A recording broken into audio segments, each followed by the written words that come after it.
बिस्मिल्लाहिर्रहमानिर्रहीम। अजीज तुलबा, आज हम इल्मे बदी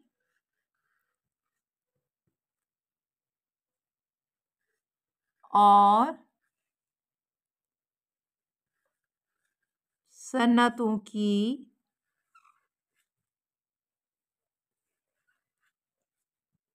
तारीफ करेंगे।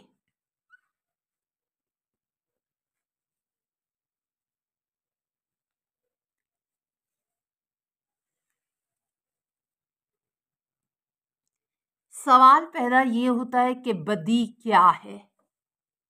लफ्जी मानी है बनाने वाला, मौजूद,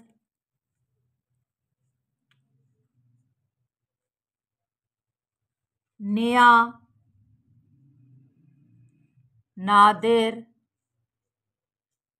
अनोखा। इन मानी में इस्तेमाल होता है। उर्दू अदब की इस्तिलाह में वो इल्म है जिसकी बदौलत ये मालूम होता है कि कलाम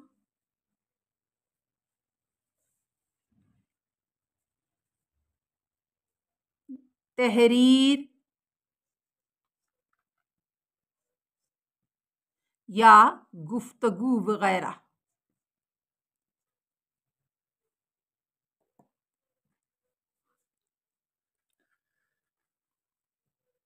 उसमें खूबसूरती पैदा की जा सकती है। कलाम की आराइश और ज़ेबाइश किन तरीक़ों से होती है, ये वो इल्म है जो कलाम के हुस्न व जमाल और ज़ेब ज़ीनत और उसकी खूबियों में इजाफ़ा भी करता है और उस पर बहस भी करता है। इस मकसद के लिए अपनाए गए तमाम तरीक़ों को सन्नतें कहा जाता है।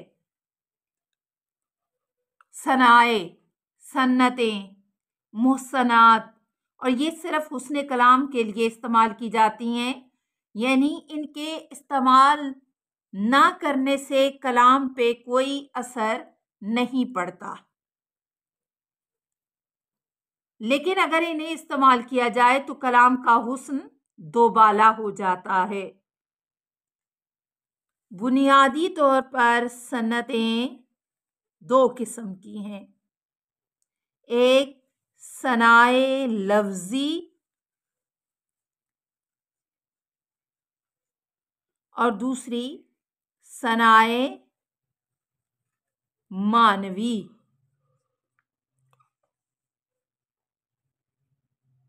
यानी जब हम इसकी तरफ तवज्जो देते हैं तो हमें पता चलता है कि सनाए लफ्जी से मुराद वो मोहसनात हैं जिनका ताल्लुक बुनियादी तौर पर अल्फाज से होता है।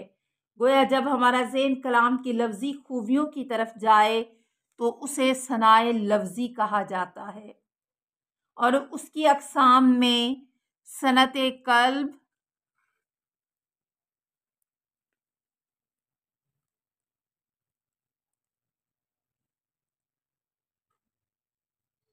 सियाक़तुल आदाद, सनत तरसी,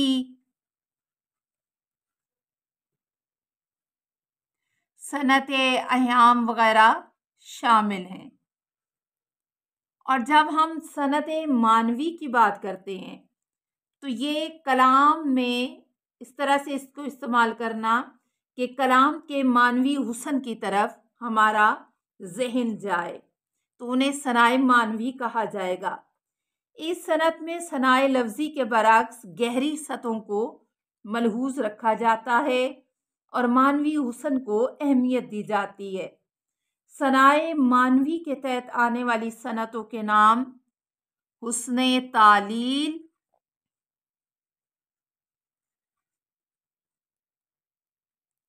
लफ़ो नशर,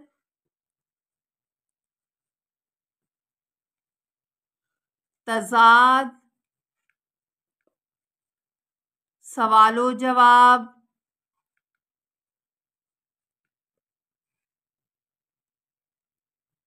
तजनीस,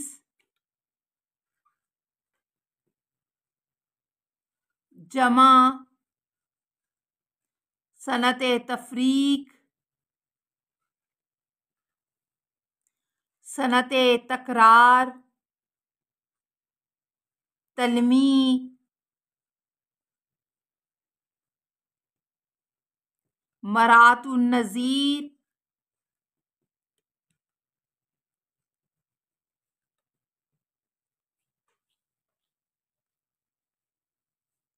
सनत इश्तकाक वगैरह शामिल हैं। अजीज बच्चों, हम इसको मद्देनज़र रखते हुए पहले सनाए लफ्ज़ी पर बहस करेंगे और एक एक करके इन तमाम सनतों पे बात करेंगे ताकि इनके बारे में जानना और समझना आपके लिए आसान हो सके। अजीज़ बच्चों, सनाए लफ्ज़ी की में सबसे पहली जो सनत है वो है सनत अय्याम। अय्याम के लुग़वी मानी हैं वहम में डालना। सनत अय्याम को तौरिया भी कहते हैं। इससे मुराद ये है कि कलाम में कोई ऐसा लफ्ज़ लाया जाए जिससे सुनने वाला थोड़ी देर के लिए वहम में पड़ जाए, यानी जिसमें शायर करीब के मानी को समझता है मगर शायर का मकसद मानी बईद की तरफ इशारा करना होता है। इसके दो मानी बनते हैं, करीबो बईद, यानी सुनने वाले के जहन में मानी करीब के होते हैं लेकिन उसका ज़हन बईद की तरफ मुंतकिल हो जाता है। लेकिन गौर करने पर मालूम होता है कि शायर उससे पोशीदा मकसद जो है या पोशीदा मानी मुराद ले रहा है। एक मिसाल देखिए, शब जो मस्जिद में जा फंसे मोमिन, रात काटी खुदा खुदा करके। यानी इस शेर को जब हम मद्देनज़र रखें तो करीबी मानी ये है कि सारी रात खुदा का नाम लेते रहे, और मुहावरे के मानी में अगर इसको लिया जाए तो बड़ी मुश्किल से, यानी खुदा खुदा करके रात कटी, तो ये मानी बईद के हुए जो कि शायर का मकसद है। करीब के मानी में सारी रात अल्लाह का नाम लेना, लेकिन जब हम बईद के मानी में बात करते हैं तो बईद के मानी में शायर का मकसद है कि बड़ी मुश्किल से रात कटी है। इसकी और एक मिसाल अगर ली जाए, शोले जो उठे आतिशे रुखसारे यार के, बाले की मछलियों को समुंदर बना दिया। अगली किस्म है या अगला इसका हिस्सा है सनत तरसी। तरसी में शेर के दोनों मिसरों के अल्फाज बाहम मुतवाज़न होते हैं और हरूफो काफिया के एतबार से भी मसावी होते हैं और ये दोनों एक दूसरे के मुकाबिल आते हैं।